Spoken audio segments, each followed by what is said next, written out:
Universitas ya. Assalamualaikum warahmatullahi wabarakatuh. Jumpa lagi teman-teman di channel kita yang banyak ini, dan kita seperti biasa ada di mana-mana, ada di pinggir jalan. YouTuber jalanan, dan ini orang-orang yang kurang kerjaan. Di sana ada Bang Taufik yang pakai batik paling rapih ya, karena dia habis ngawal, jadi dia harus pakai batik. Ngawal apa Intel? Oh bukan. ada Bang Arif dari channel anti oligarki yang sekarang banyak ngangkat soal kasus ijazah palsu. Jadi beliau ini meliput terus sidang ijazah palsu di Solo. Nah, ini pasti seru tuh. Dan seperti biasa ada Om Lim. Wah, oke, semua udah tahu siapa Om Lim.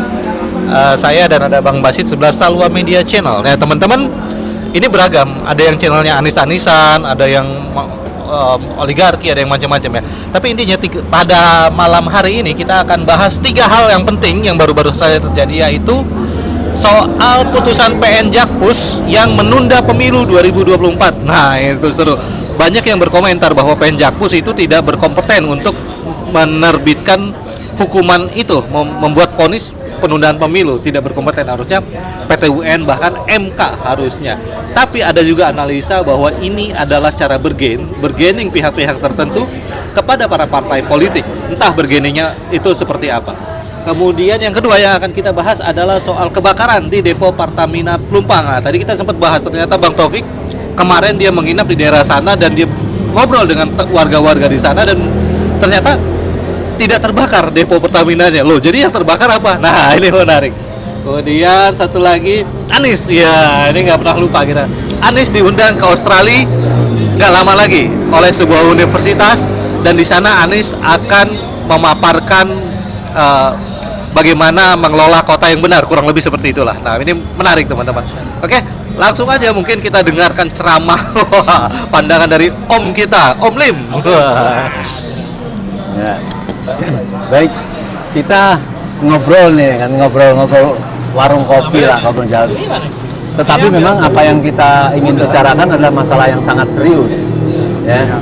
Karena memang tidak bisa kita elak bahwa ada kejadian penting yang kemungkinan berkaitan atau bahkan semuanya berkaitan. Setiap kejadian, terutama kemarin itu sebelum kebakaran ada keputusan PN yang yang digugat oleh Partai Prima, dan lucunya saya tidak perlu menceritakan apa kasus yang sedang digugat, tetapi lucunya akhirnya PN menyetujui gugatannya. Dan yang tidak nyambung itu adalah keputusan PN membatalkan atau meminta KPU melakukan tunda pemilu. Ini orang mengatakan apa itu, Joko Sembung naik ojek, nggak nyambung Jack. Ya, semua tokoh menyatakan seperti itu. Ini memang menurut saya si pembuat skenario ini memang gila ini. Gila kalau ada skenarionya.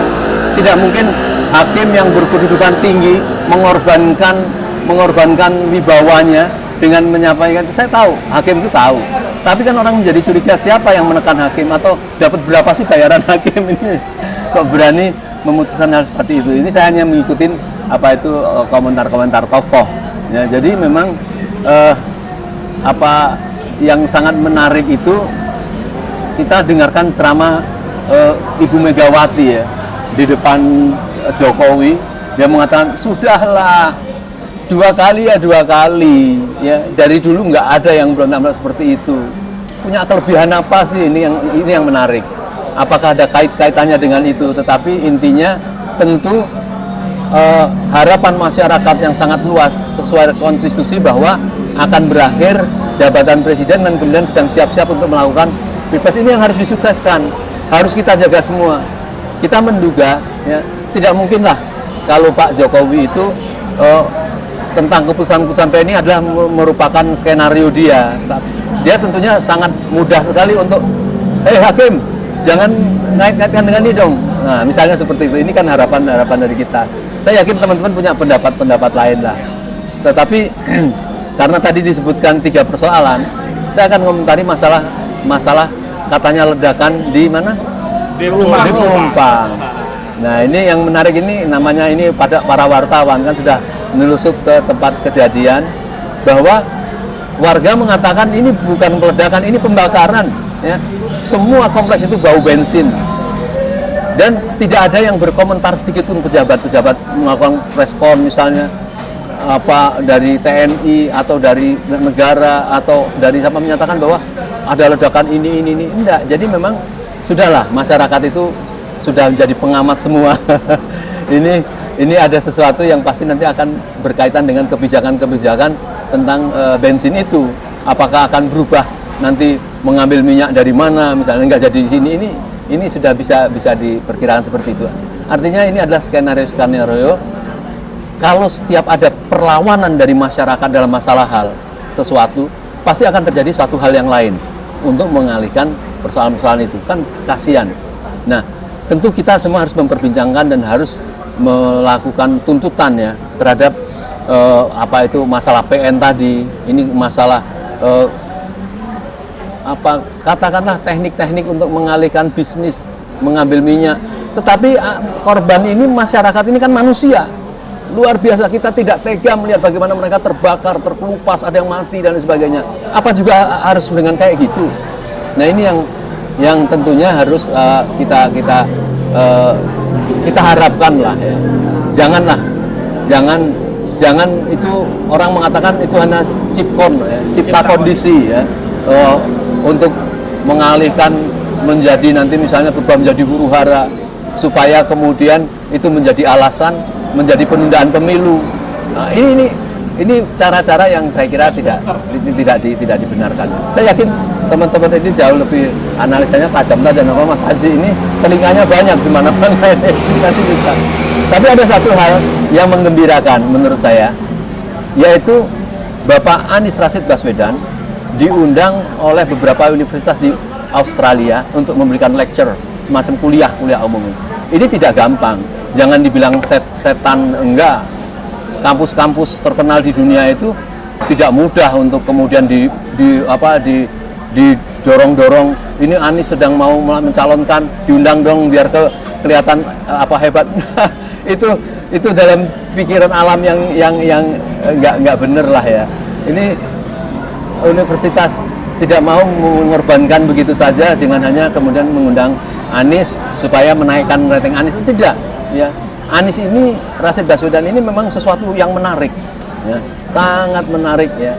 Coba bayangkan seorang gubernur yang barusan memang mengubah cara urban transportation dengan transportasi perkotaan itu ternyata terdengar di seluruh dunia. Apakah hebat transportasi urban tadi yang dilakukan dalam kebijakan Anies itu?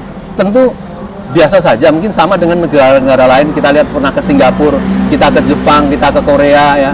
Itu bagaimana terjadi connecting transportasinya itu dilakukan Anies. Tentu mungkin akan diminta diwawancarai bagaimana dia menciptakan itu. Ya. Dan tidak mudah ya, dari lalu lintas yang semerawut kemudian diciptakan sesuatu seperti negara maju. Itu butuh keyakinan ya, tentu karena beliau itu pengalaman ke luar negeri ya, ke Eropa, ke Inggris, ke Amerika atau ke Jepang, itu sudah beliau kan pasti dalam tengah-tengah kesibukannya ke sana tahulah bagaimana kesamaan transportasi yang maju di negara-negara maju. Nah, dia akan berbicara masalah itu, tapi tentunya tidak menutup kemungkinan hal yang lain. Beliau ini sangat menarik bagi dunia. Seperti kita lihat waktu itu zaman Mandela. Beliau datang ke luar negeri, disambut. Karena Mandela ini kan melawan apartheid gitu ya. Artinya kekuasaan yang betul-betul merugikan warga kulit hitam gitu. Nah, berarti saya melihat Bapak Anies diundang ini seolah sedang berjuang ya. Berjuang sedang menghadapi Indonesia yang lebih baik terhadap tentunya kepemimpinan masa lalu kan itu. Tapi ini dugaan kita ya, dugaan kita. Artinya ini sudah disambut di seluruh dunia, ini harus kita amatin juga. Kalau memang seperti itu kan kita bertanggung jawab sebagai masyarakat. Ada seorang pemimpin yang ingin melakukan pembaruan di Indonesia untuk melakukan perubahan ya. Itu harus kita dorong, dan pendorongan itu sudah nampak. Artinya sambutannya kemana seluruh wilayah-wilayah provinsi yang berubah-ubah itu dukungannya sangat luar biasa, itu kan ada bunyinya gitu loh. Ada bunyinya. Mengapa ada seperti itu? Kalau kita wawancarai satu persatu, ya, kita lihat kemarin ibu-ibu Kalimantan, bayangkan ibu-ibu pedagang di kapal apa itu. Kemudian dia bercerita tentang pokoknya berharap ini Indonesia ini sangat menakjubkan lah. Saya kira mungkin ini obrolan warung kopi kita yang cukup menarik. Saya kira bagi masyarakat yang ingin tertarik untuk mempunyai ide untuk berkomentar masalah ini, insya Allah nanti nama Bang Arif, ada Bang Basit, ada Pak Taufik, ada Mas Haji, undang untuk bicara karena kita punya semangat ya, kita punya semangat yang sama untuk memperbaiki Indonesia ke depan. Ya. Mungkin itu dari saya, mungkin ada yang lain. Silakan. Iya, jadi soal PN Jakpus itu kan keputusan di tingkat pengadilan negeri tapi berpengaruh kepada nasional, yaitu penundaan pemilu. Ada yang bilang itu out of the box, tapi kalau saya ngelihat sebelumnya TPUA kan ini Mas Arif nih yang ngeliput terus TPUA yang Bang Egy ingat nggak dulu, yang menggugat Jokowi mundur karena janji-janji kampanye. Nah, ini beritanya di Tribun News.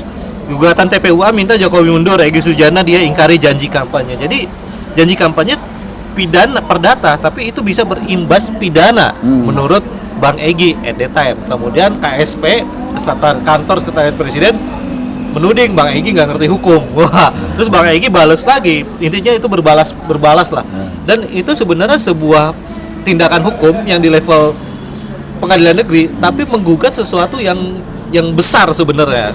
Soal dituntut Pak Jokowi untuk mundur. Ini sebenarnya kan jangan-jangan ya mungkin Partai Prima atau siapapun yang berada di belakang putusan PN ini terinspirasi dari apa yang dilakukan oleh Bang Egy. Itu sih komentar gue. Mungkin yang lain.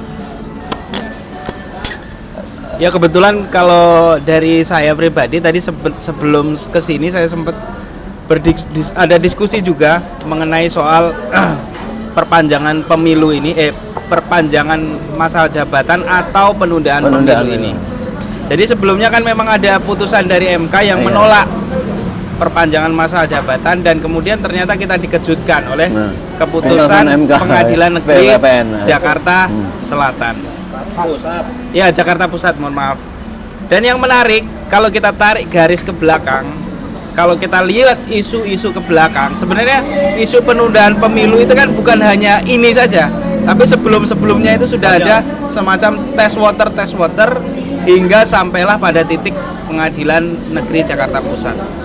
Nah, baru saja saya baca apa yang disampaikan oleh Mahkamah Agung terkait putusan ini. Jadi Mahkamah Agung sendiri tidak bisa mengintercept atau memberikan komentar terhadap putusan ini. Hakim. Yang paling mungkin adalah setelah putusan ini kan ada banding. Jadi bahasanya Mahkamah Agung, kita nunggu bandingnya. Dan yang menarik, putusan ini mengabulkan seluruh gugatan dari Partai Prima. Jadi ini salah satu keputusan Pengadilan Negeri yang paling aneh yang pernah saya dengarkan. Jadi tidak ada pilih-pilih, tapi seluruh gugatan Partai Prima itu dikabulkan semuanya di putusan ini. Memang dari berbagai pakar hukum pidana ya, termasuk Bapak Refli Harun kan juga mengomentari bahwa ini cacat hukum. Pak Mahfud MD pun sama. Tapi kalau misalnya kita perhatikan dari kasus ke kasus, ya contoh sederhananya adalah contoh gugatan ijazah palsu. Kan awalnya itu kasus yang kemudian perdata.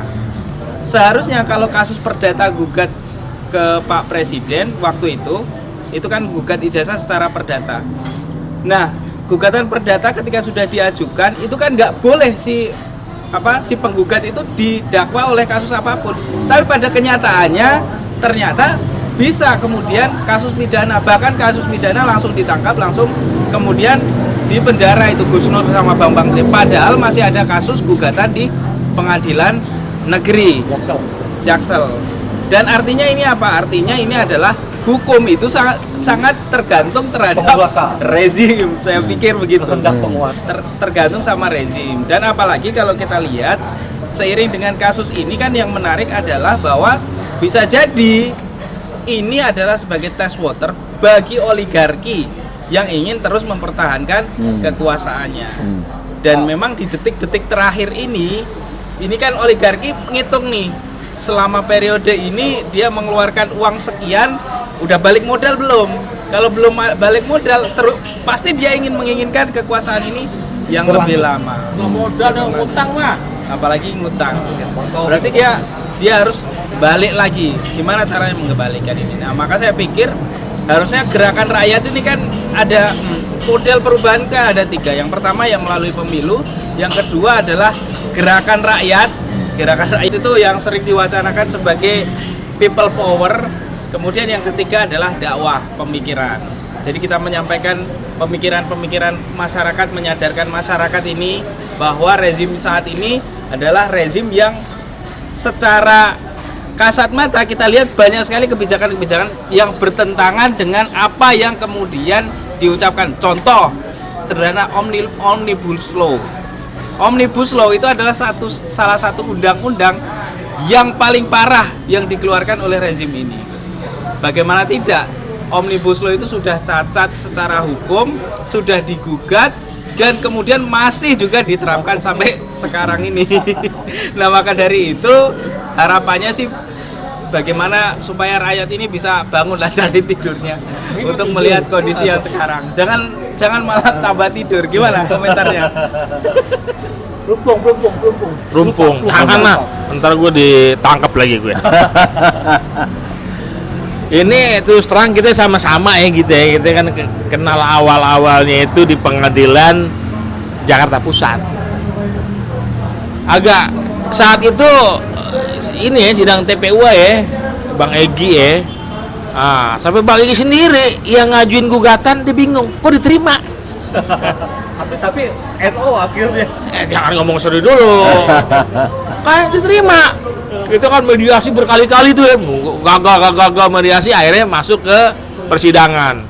Ya, dan itu persidangannya udah sampai istilahnya para saksi-saksi itu udah berapa kali sidang. Ya. Sampai dari pihaknya ketua DPR ya, Puan Maharani sampai menghadirkan. Ya, kemudian cuman kan Jokowi aja yang kagak berani nongol. Nah, puyeng tuh ya, sampai istilahnya tuh pokoknya hakimnya mantap deh, cuman kan herannya kita urus sidang berkali-kali ya, tahu-tahu entah bagaimana hakimnya diintervensi hakimnya. Hakim, ini bukan kewenangan ente, kenapa nggak dari dulu, betul nggak? Artinya mestinya kalau ini dalam hal konteks masalah gugatan dari Prima, mestinya kan di awal nih, ya, kan ada badan pengawas tuh di Pengadilan Negeri Jakarta Pusat. Ini bukan kewenangan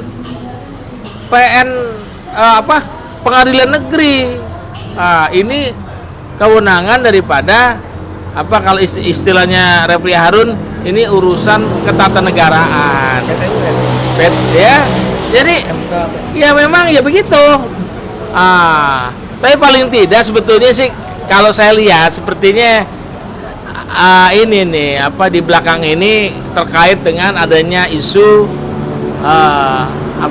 penundaan pemilu. Jadi cuman ngetes aja nih.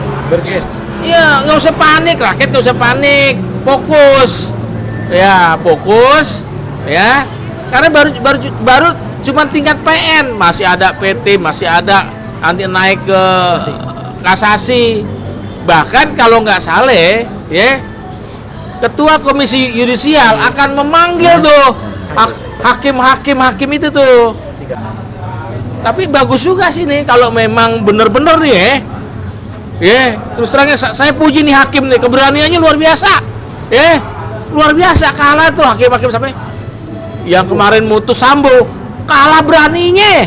Bayangin itu hakim cuma tingkat pengadilan negeri bisa memerintahkan menunda pemilu. Hebat tuh hakim, salut. Kita harus ngasih. Terakhir terus terang aja nih, saya bangga nih ya, Pak Anies diundang ke Australia untuk Sydney dan Melbourne. Waduh, City dan Melbourne. Waduh. Nggak ikut. Ente nggak ikut. Kita ini aja. Kita ambil live streaming aja. Siapa? Ribbon TV apa siapa? Yang diundang Ribbon TV. Saksikan Ribbon TV. Jadi begitu aja nih. Mudah-mudahan Om Lim juga diundang juga gitu. Ya Om Lim, kita balikin lagi Om Lim nih. Om udah ada. Oh iya. Taruh. Ya, sebelum berakhir kita mencoba mengulas apa yang disampaikan teman-teman wartawan ini. Belum. Masih dia tadi udah jauh. Pak Kasih, sebentar. Sebentar. Udah, loh. silakan Sebentar. untuk Pak Om Lim untuk menutup semuanya. Bu, saya belum menutup, cuma saya kagum saja. Wartawan ini biasanya kesempatannya hanya bertanya. Begitu ada kesempatan ngomong, wah luar biasa ini. Semua ada unek-unek dan tajam-tajam sekali ya. Dari Mas Arief dari Mimbar Tub tadi mengatakan bahwa apa tadi masalah tentang pengadilan tadi ya, bahwa jadi kita ini sudah melihat bahwa upaya-upaya untuk pokoknya tidak terjadi pilpres atau pemilu itu, atau lebih kasarnya begini, kegusaran menghadapi bagaimana Anies Rashid Baswedan ini disambut oleh masyarakat seluruh seluruh Indonesia yang nampaknya belum ada kesiapan gitu loh. Masa incumbent yang luar biasa belum bisa memutuskan siapa. Oh, tadinya Ganjar dielu-elu, tahu-tahu oleh pendukung-pendukungnya menyatakan menghentikan, membubarkan apa itu Projo ya, menghentikan itu. Bukan Projo, Pro Ganjar. GP Mania, membubarkan itu karena dianggap tidak punya gagasan. Oh, kan gimana nih, sudah didukung-dukung. Tapi saya kira ini sangat menarik. Intinya apapun lah, kalaupun bisa diyakini Anies Rashid Baswedan dijegal misalnya begitu, kemudian oke lah, mungkin dilaksanakan pilpres secepat mungkin. Tetapi karena kok makin kompak ya, partai-partai pendukung, rakyat makin mendukung, wah ini cari alasan. Jadi semua rakyat melihat bahwa urusan penjelasan dari MK, kemudian pengurusan pengadilan, kemudian bahkan mungkin ada kebakaran, ini semua cara-cara untuk melakukan penundaan. Karena jelas ini kalau itu dikatakan chipcon, kebakaran itu, maka itu akan dikatakan sebagai huru-hara. Maka itu seolah membenarkan secara konstitusi boleh ditunda karena ada huru-hara. Ini bukan huru-hara, cuma kebakaran bulan itu. Saya kira nggak elok ya. Saya kira nggak elok. Tetapi ada yang bisa membangkitkan, kemudian orang mengacukan jempol kepada Bapak Jokowi, presidennya Pak Taufik tadi. Ya, saya kira kalau kemudian dia tidak, walaupun pengadilan negeri Pekalongan ini ada kebakaran ini, pilpres tetap jalan. Wah, itu pasti orang akan menyambut dengan bagus. Saya kira inilah yang harus dipikir-pikir. Jangan sampai itu pendukung-pendukungnya Jokowi melakukan bujukan-bujukan kepada Pak Presiden Jokowi itu dengan hal yang enggak ya. Buzzer-buzzer saya itu tahu ya. Kalian itu bekerja atas bayaran ya. Tapi janganlah ya memaksakan seperti itu. Nah, ini sangat menarik sekali. Jadi kita tetap berdoa melihatlah, tetap semoga ini belum ada keputusan apakah sikap pemerintah dari keputusan PN itu kemudian betul-betul mau melanjutkan itu. Kan ini gila. Jangan-jangan nanti ada prima-prima yang lain, kan kita nggak tahu. Ini sudah tinggal bulan tahun ada partai prima yang gila. Jadi ini kita tertawa ya, tetapi kan kita sekaligus sedih ya. Kalau sampai terjadi ini negeri kita mau dikoyak-koyak ya. Ini nggak ada selesainya. Cobalah jangan korbankan urusan kelompok, urusan pribadi, mengorbankan negara dan rakyat yang mencintai negara ini. Saya kira mungkin itu, Mas Haji, mungkin ada tambahan dari saya cukup. Ya ngantuk sih. Ya saya yakin ya 3 hal ini mungkin ada kaitannya ya. Putusan PN Jakpus, Pertamina Pelumpang terbakar, dan keberangkatan Pak Anies ya. Ya kalau kita sih memprediksi ya, sepertinya ada yang belum siap bertarung di 2024 ya. Sementara memang benar juga karena kan lawannya Pak Anies sampai sekarang belum ada yang jelas. Baru meskipun Pak Anies sendiri baru 3 partai ya, dan belum daftar ke KPU sebenarnya, belum ada pendaftaran. Tapi kan biasanya udah ada jelas lawannya gitu. Satu itu. Kedua, ya pasti banyak faktor ya. siklus ketatanegaraan di Indonesia itu kan 5 tahunan, tapi kalau ada intervensi misalnya dari pihak asing ya bisa saja ini bisa menjadi berubah. Tapi sekali lagi kami percaya bahwa niatan baik pemerintah yang saat ini dipimpin oleh Pak Jokowi adalah untuk melanjutkan proses ketatanegaraan, siklus ketatanegaraan 5 tahunan itu, artinya terus melanjutkan pemilu 2024 ya. Saya yakin itu yang sedang diperjuangkan oleh kita semua termasuk pemerintah gitu. Bang Basit belum ngomong. Udah itu doang, simpel. Dari hati tadi langsung. Dari hati langsung. Oke teman-teman, selalu kita mendoakan yang terbaik untuk negeri ini. Makasih Om Lim, makasih Mas Bang Arif, Bang Taufik dan Bang Basit. Semoga bermanfaat. Billahi taufiq wal hidayah. Wassalamualaikum warahmatullahi wabarakatuh. Waalaikumsalam warahmatullahi wabarakatuh.